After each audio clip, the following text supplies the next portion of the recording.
Today, we welcome Lindsay Jill Roth. Thank you, Lindsay, for being on the Collective Institute of Ideas. Such a pleasure to have you on. To give an introduction, Lindsay is an award-winning TV producer working on live events. She's worked for huge networks, including NBC, ESPN, the Grammys. She's also the former producer of the Emmy-nominated series Larry King Now, as well as the author of some incredible books, which we'll talk about, naming the latest, which is Romance and Practicalities. Lindsay, you've been involved in telling so many different stories. What does storytelling give you? Thank you so much for having me on. We all have stories. We all tell stories. We all live stories. And what I love to do is find the story in anything. I started my career in radio, actually, which is funny because it's a lot like podcasting. It's full circle, right? So started telling stories where you could hear them but not see them, then moved into TV, then moved into books. And I just find I'm always listening for the story in something. And I like to find the avenue to make it great. Because there's two parts that are quite interesting. One is, and you talked about it a bit in the past, but giving to people and how that's really important to you. And there's so much around storytelling, how it gives to people, but also it links to your curiosity, right? This desire to learn more. How do you feel storytelling serves people generally? When I was a kid, I was a terrible history student, for example. And I just think, had I had teachers who taught me history like the story that it was, like the movies that we see, I think I would have become more ultimately knowledgeable and more receptive to what was being taught. And so that's what I think the power is of that day-to-day storytelling. Again, not to live in the clouds. Not every moment can be a story. But hey, what's the story that you and I are getting to tell today? And how cool is it that we can create magic for ourselves and someone else listening to maybe inspire them to try something new or do something different? Have there been certain stories that you feel really move you and have attached you to becoming the best version of yourself today? Some kind of themes that you really feel attached to? It's funny. I was initially drawn to talk radio, Larry King, talk TV, interviews, real things. And so I guess it all boils down to communication, really, which actually is what my book is about. No one's ever asked me this question in a way that makes sense for my personal through line. But if you think about it, talk radio to talk TV. But as I've gotten older, I realize that when I was younger and telling stories with celebrities or on a TV show or something that was maybe a little bit more exciting in terms of who was in it, now the ability to be a mom and write books and tell stories, whether in content for corporations. I'm doing a really cool project with Ferrari right now in the F1 world, telling those kind of stories. That's pretty sexy, but also any kind of storytelling is sexy if you find the story in it. And looking at media today, right, it's a busy landscape, but it's also such an exciting one. It's such an exciting one, particularly in the way that media and social media allows us to really connect with stories in a different way, be it the audience or the people involved in the actual stories. Are you being pulled into a corner of wanting to shed light in a certain area that you don't feel has been lit up yet through media? Or perhaps another way to ask it is, what a really interesting business, really interesting industry with what's been happening and the growth in the US. But do you feel like part of that story, perhaps it's in the Formula One world, or it is underplayed? So I think the beauty of all these industries and individual people telling them is that you and I can each be working on our own story about something, Ferrari or whatever, but because of where I come from and where you come from, they're going to be different. So I always encourage people, if you're thinking of writing or putting out a piece of content, or you want to try Substack or blogging or podcasting, nothing should stop you from doing that, because there's never been a better time for people to get out and tell a story. There's no barrier to entry anymore, right? You can publish your own book. You can become your own storyteller, whether it's on TikTok or Instagram, or and that's visually, audibly, or in the written world. And that, I think, is what is so inspiring right now for creators, even if it's a secondary or tertiary thing that is just something you want to try or do. Go do it. Don't let anything stop you. Yeah, hoist the sail and ride hard. Yeah. Is there a project or a story that you've just been like, wow, I need to cover this someday? I guess I'm really lucky because I've gotten to a point in my career where if I find a nugget, I run a production company, I can pursue it. I can develop it. I'm not bound to a particular network or audience. If I find the right audience, I can try to sell it through. A lot of people come to me and say, can you make this for me? But there are those projects. And actually, for anyone listening, Arthur and I have a really great mutual friend, and she is also an incredible filmmaker. And we had come up with this idea in the children's television space. And we've been working on it together because, again, we found a nugget and we thought, this is exciting. This can help people. We love the message of this. Let's try and put it out there.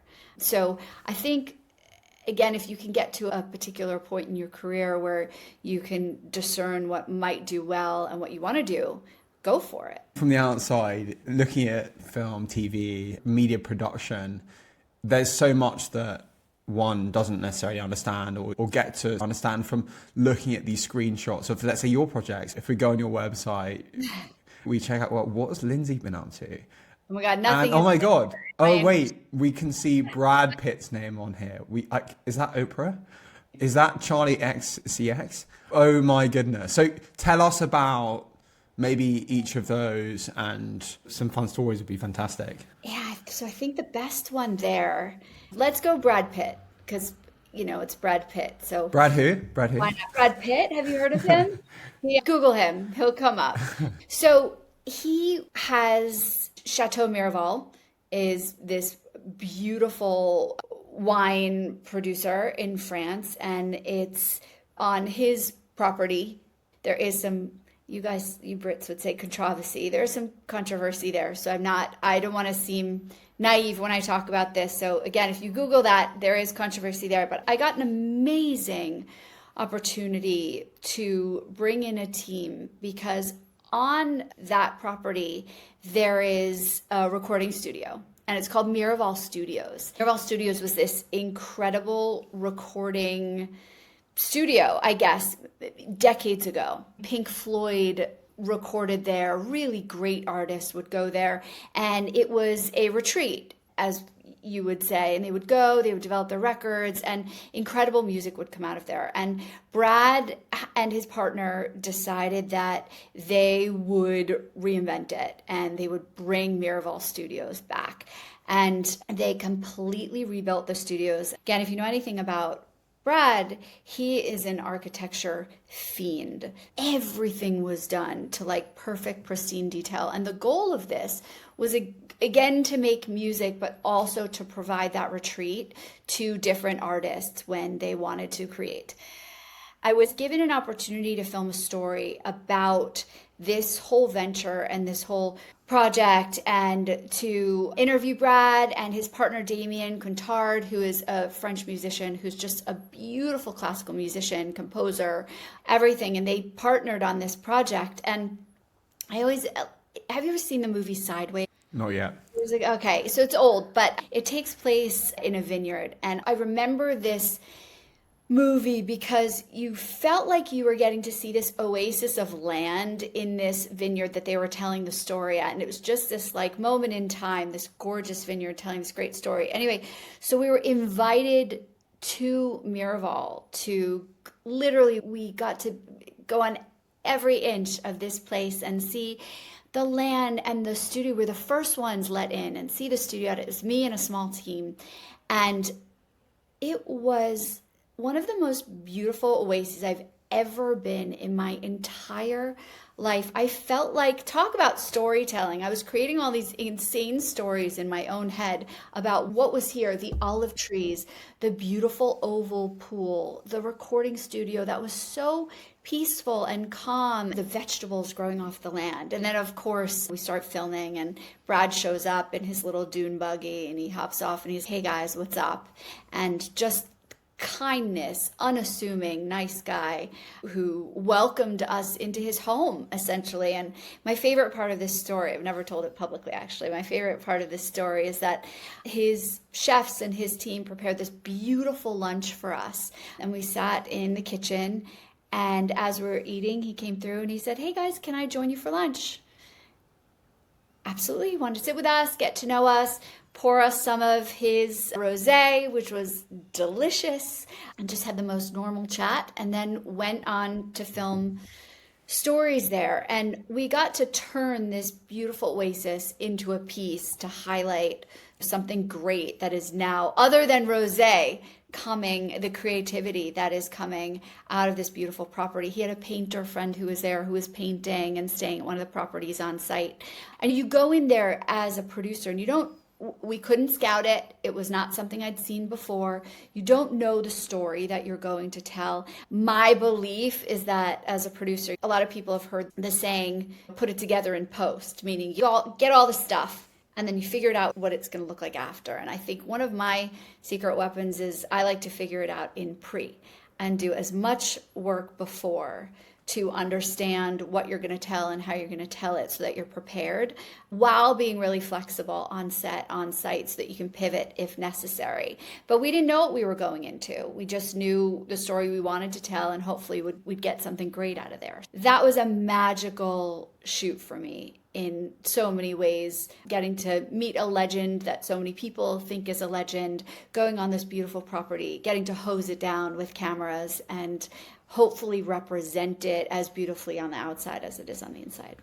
Hose it down. What a great expression. In so many ways, that answers the question. So thank you. And in so many ways, does it put you into the seat of a producer, right? You've got this story, you have a sense of where things might be interesting. But there's a lot of things that are going to be quite literally uncorked when you get there, right? Look, there's always things that you do as a producer. I think you look at things analytically, you figure out what story you want to tell. I always start, whether it's my story or someone comes to me as a client and says, can you create this? What's your audience? Who are you trying to reach? What's your goal? So many people have access to content these days, which is a great thing. But I think if you try and be too universal, you miss your core audience. And I think those people who understand the message they're trying to tell and who they're trying to reach and their target of how to get there, I think that's a great life skill anyway. Yeah. And what to you is your favorite part of that process? Is it the research beforehand? Or drinking the bottle? Yeah, when you're handed on the property a bottle of wine that you're given, it's probably drinking the bottle. But I love all of it. And then I feel like I thrive when I'm on set. I love managing talent, the operations of making it all work. And then I love letting it rip when you're there and finding those little nuggets, whether it's in an interview or I work on scripted and unscripted project as well. And again, to your initial question of how to make something different, or is there anything different I want to do? I always like to find the angle. What's different about this? And why can I see Oprah's face on your website? Tell us about that. Can we unbox that one? That was an interview that I did. It was a long time ago, actually. I produced an interview with a Larry King interview with Oprah. And she's such a legend, and I'll never forget. She walked onto set and you could hear, hello, and she just made her presence known. And I laugh when I think about it because it's such a mundane thing, but we had a photographer on set and I was fixing her mic. We had a sound person on set, obviously, but I was fixing her mic because you could see it. And this is crazy. And someone has a photo of me like reaching into the back of Oprah's pants as I'm just making sure her mic is not seen. And I laugh when I think about that because you never know what moment you're going to catch in a photograph of someone. But we were busy, we were working. I didn't want it shown on camera. But the thing with doing an interview with Oprah is that you have to be prepared.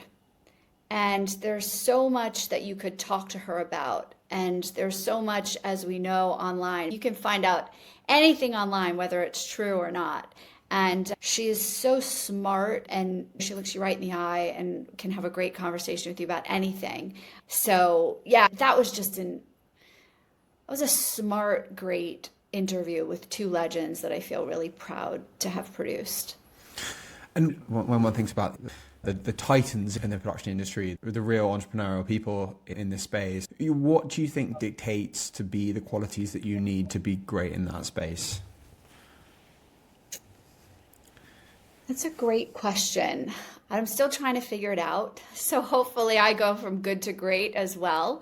But my husband actually strikes me as someone who he's achieved amazing things in his life. But what I love about him most, and what I think the reason I want to say this is because I think this is a common quality among very successful people, is not only curiosity, but acting on curiosity. So if you're curious and you read, it's looking up every little thing you don't know. It's finding a subject and digging in to, wait, I don't totally understand this. How do I get to know it better? So really always fueling your mind, always fueling some bit of yourself that wants to be a little bit better. It doesn't always have to be in a high pressure way. I went to hear Andrew Ross Sorkin speak recently. His great book that's just come out is Incredible Reporter.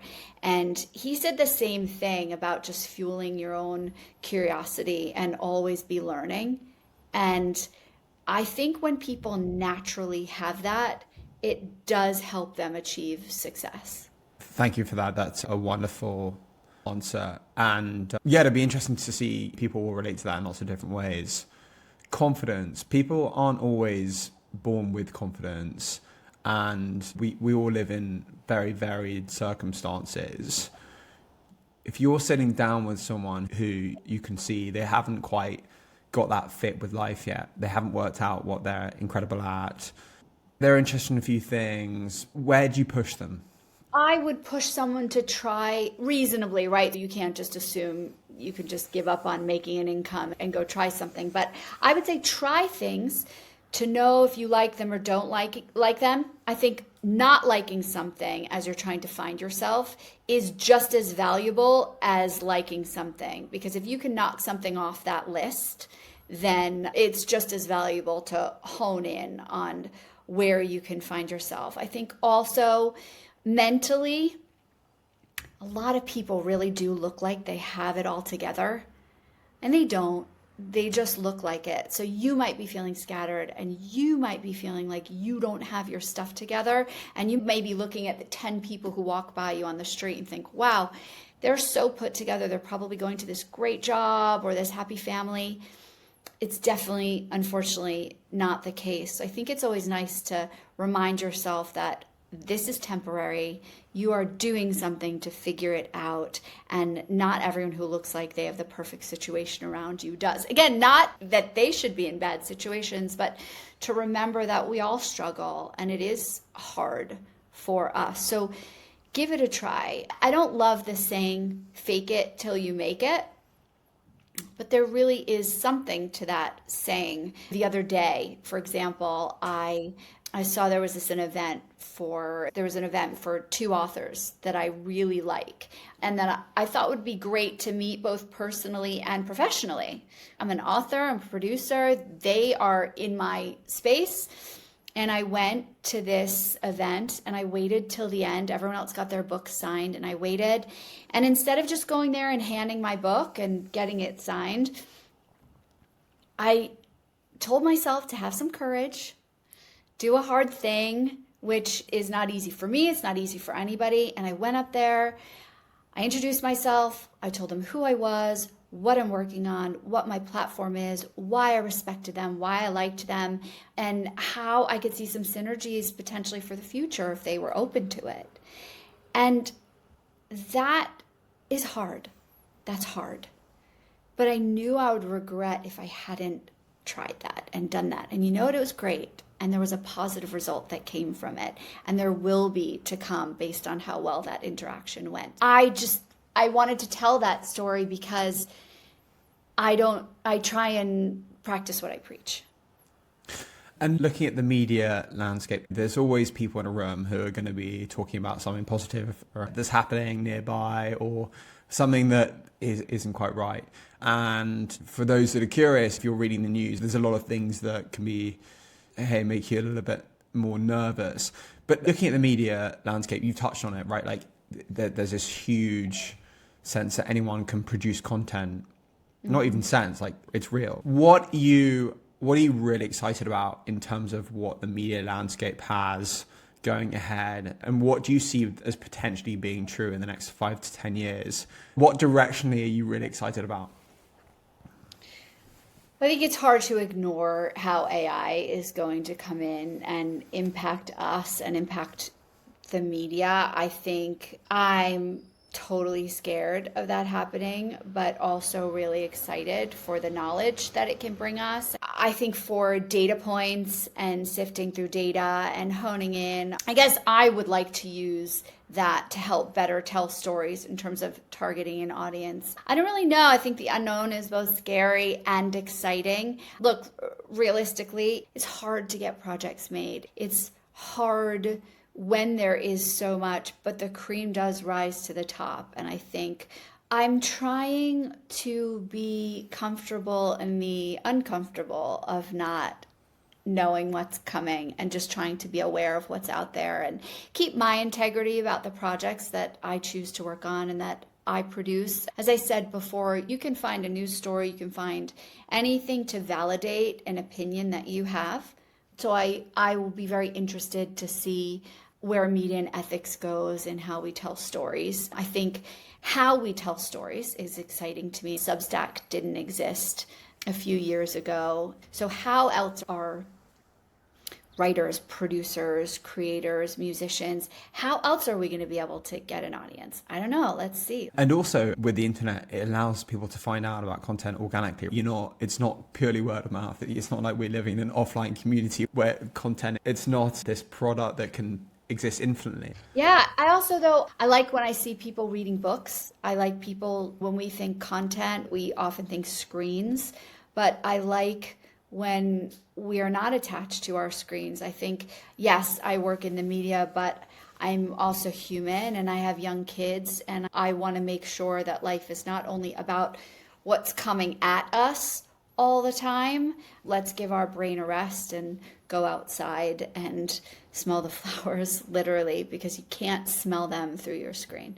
Speaking of books, your book, Romance and Practicalities, what an exciting just realm to be focusing on. The concept of, for those that don't know much about it yet, it involves suggesting to readers that there are 250 questions that they can ask their partner or potentially people who they're dating Or to work out. first. Or for themselves. Could you share 5 real truths around the topic of love and romance that you wish you knew back in the day? Definitely. I could share so many more than 5, but you're getting me to hone in. So. Yeah, sorry, but I'm not playing this nice guy. 1, communication is sexy, right? And we can dig into what that actually means later, but actually having conversations with someone you care about is sexy.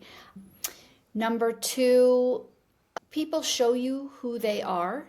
You just have to believe them, right? So you can see what you want to see in people and you can take maybe what they're saying as their word, but if they don't actually show you any follow through, they're showing you who they are and what their interest level is. Number 3, enjoy the process while you're going through it. I know it can get really stressful, but looking back, I wish I'd enjoyed it a bit more, finding my person. Yes, it was a road. It was a real up and down road, but it did work out well, thanks to the system that I created, but enjoying it would have, I think, been a lot more fun. 4, look back at your childhood to really see how it's impacting how you behave as an adult and an adult in your both friendships as well as love and relationships. Is this too deep? Am I going? No, this is that you're Okay. completely.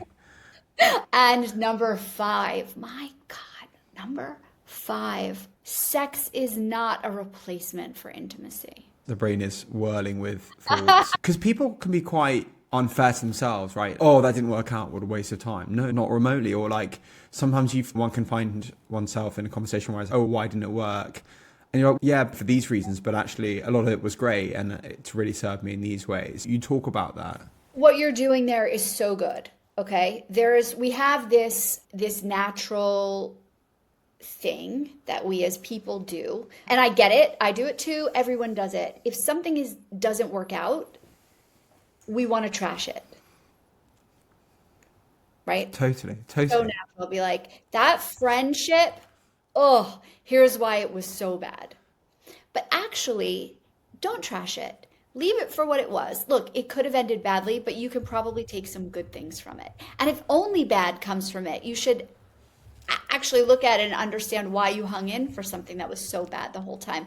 I really want to stop the stigma of when people get divorced, of seeing their marriage or long-term relationship as a failure. It's not a failure because it's going to propel you to what you do next. If you choose to be single for the rest of your life, that's okay. That's cool. You should analyze why based on what you came from. If you choose to go into another relationship, don't see that as a failure and jump right into the next. See that as, here's why it didn't work. I'm going to learn from it and choose something that might be better for me now. You know those little moments that lift your day? A smile, the sun coming out, or a piece of chocolate. Audrey's Chocolates have been handcrafting chocolate for over 70 years. Chocolate to die for. It comes in beautiful boxes that make for the perfect gift, or bars of chocolate that feed daily joy. Discover your moment of joy by visiting audreyschocolates.co.uk and treat yourself to 10% off using the code TheCollective10. And the other notion I think is particularly interesting around your point is this concept of what's happening is telling you something, right? There's this amazing point someone made. If someone's not replied to you, that is a reply. Do you know what I mean? Yeah. And people, to your point, and I really recommend the book to everyone, but just this concept of sometimes we can very easily build a narrative of what's happening based on our own history or various things that isn't actually true, or look to see things that we want to be true, but when they're completely not true, and just attaching ourselves. Do you have a comment around that? Yeah, you reminded me as you were speaking, there's a story I tell in the book, and I was just getting to know the man that would eventually become my husband. And I couldn't figure something out. He was saying something to me that was hurting my feelings unintentionally, and it was not a nasty thing. Truly, he was saying, why are you still single? I can't believe you're still single. Why has no one snatched you up yet? And I was self-conscious about not having found my person after I walked down the aisle in everyone else's weddings. And so I was taking it personally, like there was something wrong with me, why I was still single. And he meant it in a way of, because he felt, wow, I'm so lucky that you're still single. Look, in his mind, it was like, I think you're beautiful. I think you're smart. I think you're all these things. How do I get to have this chance with you? But I was taking it personally. And he was, in his mind, waiting for another shoe to drop. And I realized I was walking right along, it was like south of the river, right along Tower Bridge area. And I had this moment. And again, I talk about this in the book of, oh my God. And I don't want to give away what it all showed and came together, but I had this, oh my God moment of the reason he's making these comments has nothing to do with me. It has to do with something, and I know now what it was. He experienced in his childhood. He was afraid that I would change or become someone that I'm not, when I was taking it personally about not having found my relationship yet. His comments had nothing to do with me. It was all about him. Does that make sense? Totally. And so we take things personally based on our lens and our childhood and our perception of ourselves moving around the world. When we actually had a conversation about this, and I told him what was upsetting me, and I said my theory, which I had thought of in this revelatory moment by Tower Bridge, hey, it all made sense to us. It's so fascinating how we just have no concept of really understanding what people are thinking, right? And people think in such different ways. And to your point around communication, how important that is, because everyone has walked such different paths, and of course they react to so many different things. Two things I'd say that are quite interesting. One is, even with friends constantly, we can so easily feel like someone else's actions are around us, but actually it's probably more often the case about them. And the second thing, this is a point made in another episode of the Collective Institute of Ideas by an ex-FBI agent. And he said this amazing thing. I loved this episode, by the way. Thank you. And he said this amazing thing, which is, he's like, Arthur, people, when they act in a certain way, they think that action's normal. Yeah. Yeah. Have you ever been in a situation where you've said, my family does this, or for the holidays we do this, or, oh, I do that because of this, and someone looks at you like, wait, what? Huh? And it's that exactly of, oh, that's your normal. That's not my normal. And so when you grow up and you expect to meld your normals, you can't expect that everyone's house on the inside look like yours. So I would say to people, even if you grew up in similar backgrounds, or you were next door neighbors growing up and you meet and you start a romantic relationship, because you have the familiarity doesn't mean you don't have to talk about things. You can't just assume, because you will live your lives assuming things and then go apart because you never talked about them. Two people who share a religion, you still have to talk about your religion and what it means to you, even though the fundamentals of that religion are the same, because you're coming at it from different angles. And people don't always know how to do that. And so back to the book, I've given not only sharing my story, but I interviewed 100 people for this book, whether it's people who've done the system, single people, married people, subject matter experts, celebrities, all these people, to show and teach you as a reader how to communicate. Because sometimes people don't know the question to ask. And I frequently hear, wow, we've never talked about this. We've been together for 10 years. We've never talked about this. Thank you. Thank you for giving me something else to talk about. Or, oh my God, I'm single for the first time and I never even realized I should talk about this with a potential partner. Never even thought about it myself. It makes sense in a way that people don't talk about certain things, right? Like it's fear-based. And, but if relationship strength, transparency and communication are everything to how much you can get from relationships and even yourself, right? Like when you learn and you're honest with yourself, then you can have a better, more productive ride.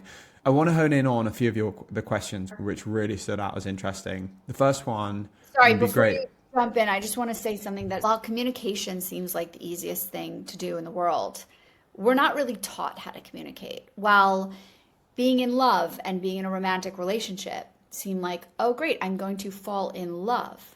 We're not taught how to be in love. We're not taught how to be in a relationship. So the questions that you're going to get to are to help people. We take continuing education for our careers. We have to be taught how to ride a bike, that kind of thing. This is to educate people how to be the best partners to themselves and others that they can be.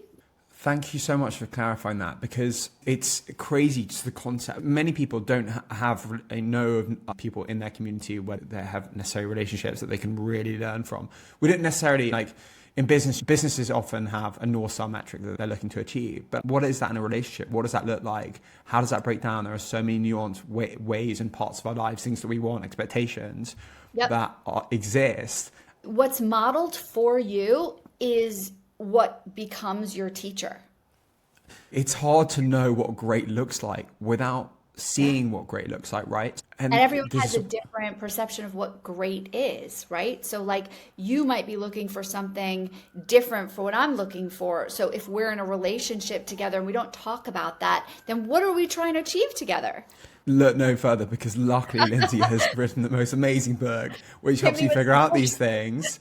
So great question here is, what helps you feel heard and understood? There's a couple that I spoke with in the book. Actually, I spoke with her, not him, as part of this couple. And this woman was divorced young and got married young and divorced young, and was in a relationship and married to someone else. And the first time when they were dating and they argued, she was used to like an off the rails argue, shouting with her former partner.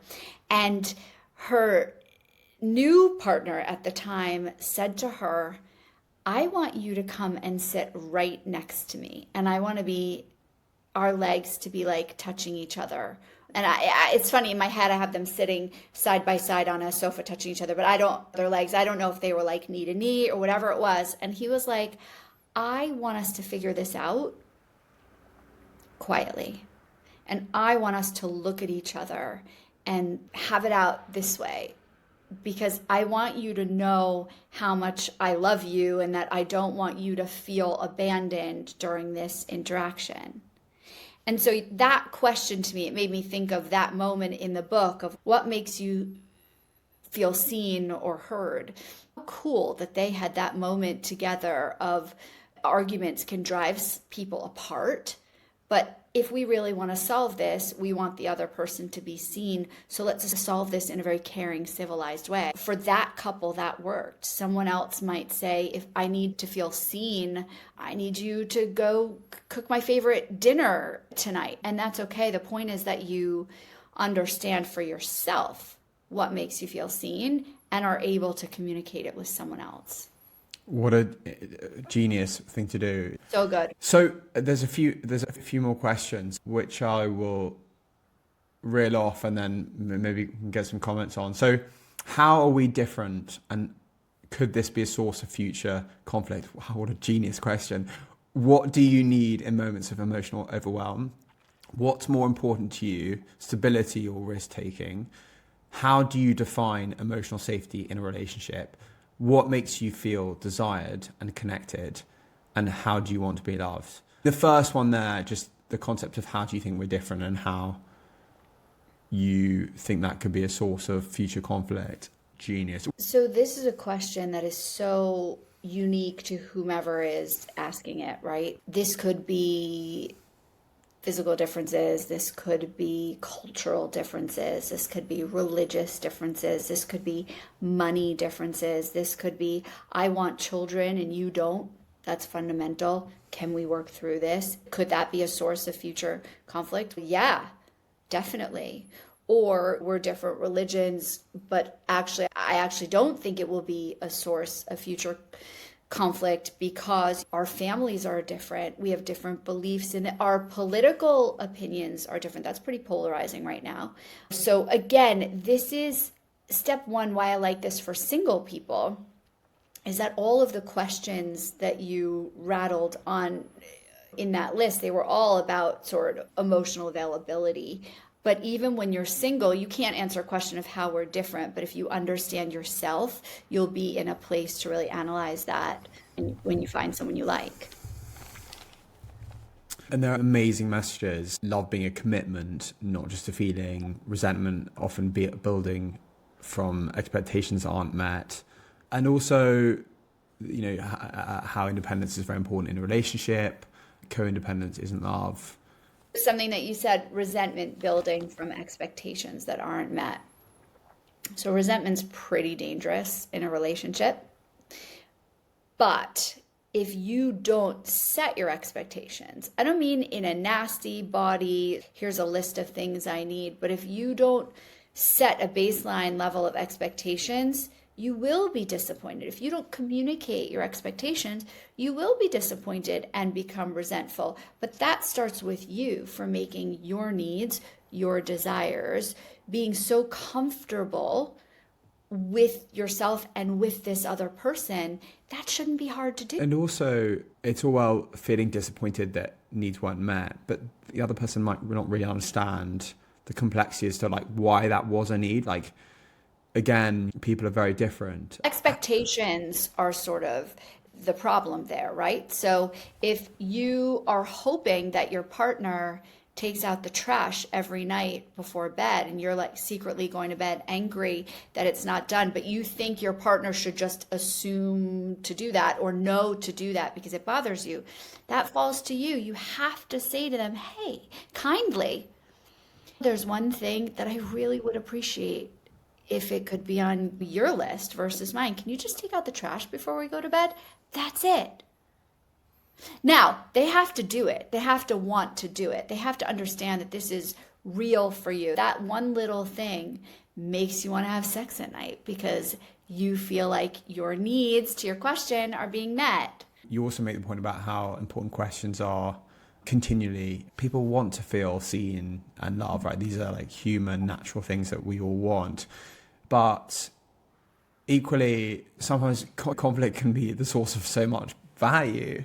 Do you have views around how people can do conflict good? Be good conflictors? I do. I really do. I think so. One question that I get probably the most feedback on, that is people's favorite, hones right in on that. It's how do we argue? How do you argue? How do I argue? And if I'll give me as an example. I like to talk things out. I like to go full force. If we disagree on something, I kind of want to work it out right there. Like my mind is spinning and I'm working fast. And my husband's the opposite. He wants to digest. He's the finance, numbers, maths guy. He wants to spreadsheet this argument in his mind and work out all possible cells and take a deep breath and then come back. And when you put me against, that doesn't work. That does not work because I'm coming here and he's pulling back. And so when you answer the question of how do you argue and you understand how you do it and how your partner does it, when you actually argue, you can find a way of arguing so you're not arguing about how you argue. You can argue about what the problem is. So I get it out and then take a minute. And instead of just going, I know he needs a minute. He does his thing, I do my thing. We all take a deep breath. When he organizes his thoughts, then we come back together and we're like, okay, let's discuss. So I had a minute to get it out. He had a minute to take a step back. And then we come together. And then we're not frustrated with how the other one's argue pattern is different. We can hone in on what the actual issue is. And sometimes, yeah, totally. Thanks for sharing that. And sometimes part of it is actually just being able to share things, right? Being heard rather than necessarily logistical parts of the equation. I think too, if you find someone who you really do feel like you're 1,000,000% yourself with, that's such a huge win. Life is hard enough. So if you feel like you can't be yourself or you're pretending or you feel certain pressures with someone that don't feel right to you, then that really is an indication that you might not be with the right person or that there are things you have to communicate with them about. Yeah, Susan Quilliam, who kindly came on this podcast, talked about really got to find someone that you want to do the work with, right? You want to dig deep, you want to be patient, and there's a lot to be said around that. And lots behind that. Is that like respect for the person? How do you build that? She said something like, if you need to want to care about what they're going through, right? So if you're in a relationship with someone and you realize, oh, I don't really actually care. I'd rather be off with my friends right now than helping them to solve this problem. Then that's a pretty big indication of something. Why? Why are you feeling that way? Yeah. And it definitely makes one think that, that there is space. You have to make space when you're in that relationship to do your own thinking with yourself, let alone with that person. We're now going to move into the quick fire questions. Okay. 3 things you get joy from.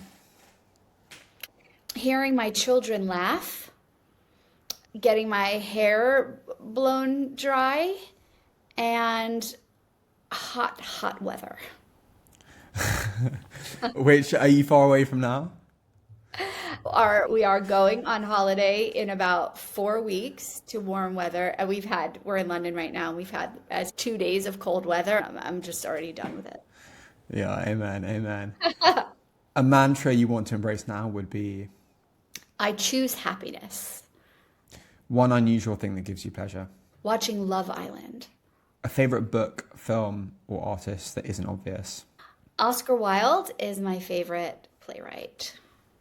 Best advice ever received? You do you. The world works in a certain way today. If you were given $50 million budget that could push any message or unravel this phenomenal story, what would that be? At this moment, I really want to teach people how to have happy, healthy love, first of yourself, and then with others.